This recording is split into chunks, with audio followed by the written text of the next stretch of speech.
Hey guys, Hector here, and in this video I kind of want to talk more about race. I know I kind of talked about it in some other videos, but I wanted to go a little bit further into it, and I'm going to see if I can fit it into one video, but I kind of doubt it. I'll probably chop it up into multiple videos.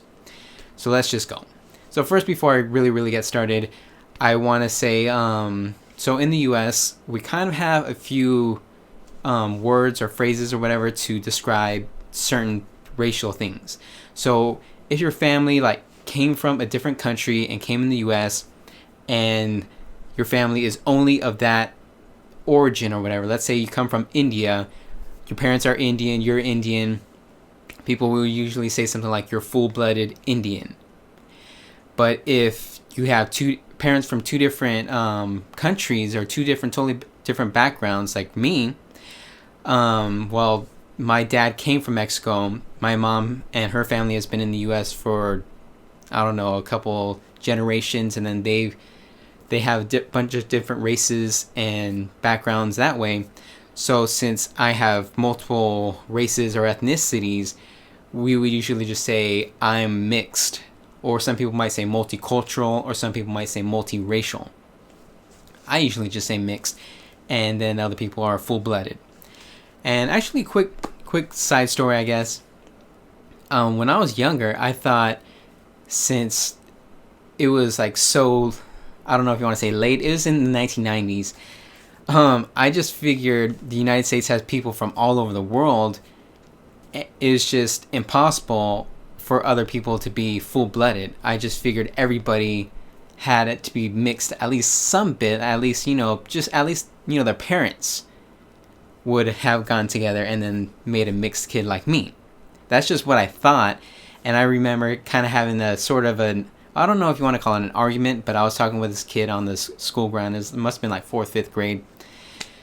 And he kept saying, oh, I'm full-blooded Mexican. And I was like, oh, I don't think so, because it's the 90s and it's the United States. You have to be mixed, right? And then he started getting really angry, and he was like, no, I'm full-blooded Mexican. And I was just like, nah, that can't be, right? I wasn't like at him like, no, that's wrong. I'm just like, that can't be. It's the 90s. We live in the United States. Everybody has to be mixed, right? He ended up crying. I didn't know why he was crying. I was like, why are you crying, man? Don't, get upset over it. But then later on in life, I understood that there are still a lot of full-blood people or people just coming in, and some people who just like to stick to their race. So it was just a little side note for me, because pretty much everybody in my family is just all mixed. Even my dad's side, even though he comes from Mexico, I think he's more Spanish or Spaniard than Mexican, I think. I kind of said this before, but some people are really proud of their background or their culture, their race, whatever. So they like to talk about it and then discuss the differences between their culture and other people's cultures, and they just like to have a little back and forth. I love to do that, and I like to ask people where their family line comes from and stuff like that. But some people get really touchy about it, and you kind of have to be careful. And there's actually this some people kind of made light of it, and I seen this one YouTube channel. I believe the channel is called Help Me Find My Parents, and this guy usually does Japanese related stuff, and then he does American related stuff. Anyways, he made this one video where like this white guy meets this Asian girl, and they're just hiking, and then the guy was like, so where are you from? And she's like, oh, I'm from like San Francisco or something. I forgot what the city was. And the white guy's like, no, where are you from? Because he wanted to know about her origin. And she's like, if you are asking if you want to know where my family comes from, then I think she said China maybe or something, I don't remember. And then he made a bunch of stupid stereotypes, and that part was stupid. I'm not the type of person that asks where their family line comes from and then just makes a bunch of stupid stereotypes. I like to ask more questions. And then so she kind of says the same thing, like, where are you from? And he's like, oh, from England. And then she made stupid stereotypes just to get back at him. And I have seen other channels kind of make the same thing. Like, people get really sensitive about it, and like, oh, how dare you ask my back lineage or whatever, you know what I'm talking about, my background. So it can be hit or miss. Some people love to share their lineage and their culture and everything. Some people do not. And I guess you just have to kind of ask and find out. You just have to find a certain way to ask. Like, So, like, if you meet an Asian person and you want to know which country their family comes from, it's not always right to say, well, I don't think it's ever right to say, what type of Asian are you? But some people still say that.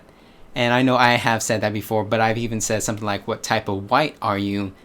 Which is probably not cool to say either, because, you know, there are so many European countries out there and people just label it all as white. And since we're kind of talking about the different races, we try and have a sort of labeling system to identify the people in the US when we're like filling out the census or filling out a job application. Of course, the job application, or the races and ethnicity section in the job application, is not mandatory. It's completely optional, but I think it might be mandatory when you're filling out healthcare type stuff. So since there's so many people from all over the world in different countries, we try and make labels to kind of separate the people, or the races, or the ethnicities. And the top one's usually white, but that just covers a lot of countries in Europe, you know, like Germany, the countries in the UK, Wales is in the UK, I think, I don't know. And so, well, it's mostly the northern part of Europe, and then of course Russia, which is part of Asia, part of Europe. And but there's been so many people from Mexico coming into the US that they started saying non-Hispanic white, because people are starting to mix, you know, since there's so many Mexicans and stuff like that, that they just say only whites, non-Hispanic whites in some form. Some just say white, and some allow you to select multiple boxes if you want. So under whites, then there's the Hispanics, and so that's usually like Mexico, and then the Central America and Southern America parts, you know, like Honduras and Brazil and Chile and just all those countries. But I think people have also started to include Spain and maybe even Italy, even though those are European countries and would be considered white. I think they started to include that in the Hispanic section. Maybe Portugal too, or I don't know. There's just a bunch of different countries like that. Those are usually the Hispanics. And then there was African American. There still is African American in some forms, but most people have just been starting to say black, because some parts of Africa have been kind of redesignated to Middle Eastern, and then there's people like in Jamaica and Haiti that are considered black, but they're not African, so they just started making black instead of African American.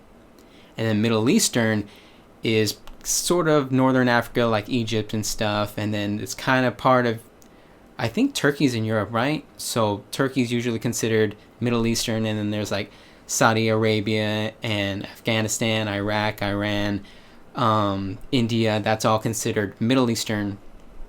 And Asian is usually just Southeast Asian, like, you know, Vietnam, China, Japan, Philippines, Indonesia, stuff like that. And then there's Pacific Islander, which is usually like Hawaii and America Samoa, and just some islands in the Pacific Ocean that are still kind of considered American and not Asian. And then of course there's American Indian, you know, the people who were originally in the United States, and well, I guess that's it. You know, the original people in the United States before everybody else came over, those are the American Indians or Native American. And I guess those are pretty much the only terms we call them. And I think that's it just for the tags of the different races and ethnicities when you're in the US. But yeah, this video has gone on for too long, so let's just stop it right here. And I will continue more of the racial discussion in the next video. I want to talk about if you're really American or if you're like Mexican American and stuff like that in the next video. And probably cover some other topics maybe about race. So we'll see. I guess like this video if you liked it, and leave a comment if you have more questions about this racial type stuff, and questions, comments, just whatever. So I guess that's it. Look for my next video. Subscribe if you want to see the next video. I don't know if I'm going to upload it on the same day. Maybe I'll kind of extend it out, but I don't think I'm going to wait a whole week just to cover this whole one race topic. Maybe I'll just do one day at a time. So that's it. See you in the next video.